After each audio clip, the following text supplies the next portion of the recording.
ಒಂದು ಪೆಗ್ಗಿನ ಕಥೆಯು, ಇದರ ಒಳಗಿನ ವ್ಯಥೆ ಇದು.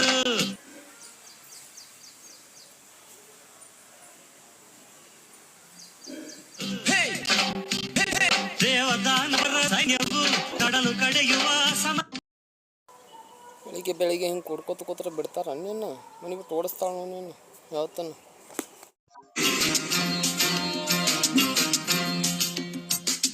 ಹುಣ್ಣಿಮೆ ಬೆಳದಿಂಗಳು ಮೈ ತುಂಬಿದ ಹೆಣ್ಣು, ಗುಂಪಲಿ ಎಲ್ಲರಿಗೂ ನನ್ನ ಮೇಲೆ ಕಣ್ಣು.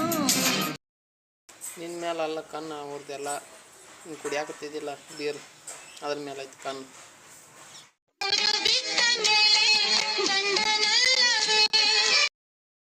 ಬ್ಯಾಡ ಅಂದ್ರೆ ಕುಡ್ಕೋತ ಕೂತದಿ, ಮತ್ತು ಊರು ಬಿಟ್ಟ ಮನೆ ಬಿಟ್ಟು ಹೊರಗೆ ಹಾಕ್ಲಾರ್ದ ಇನ್ನೇನು ಆಕತಿ?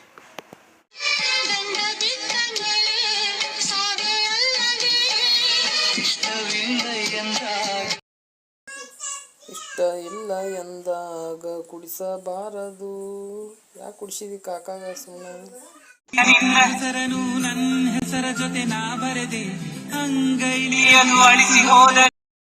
ನಾ ಸುಮ್ ತಲೆಯಾಗ ಬರ್ಕೊಂಡ್ಬಿಡ್ದಿತ್ತು ನೋಡು, ಒಟ್ಟ ಹೋಗ್ತಿದ್ದಿದ್ದಲ್ಲ.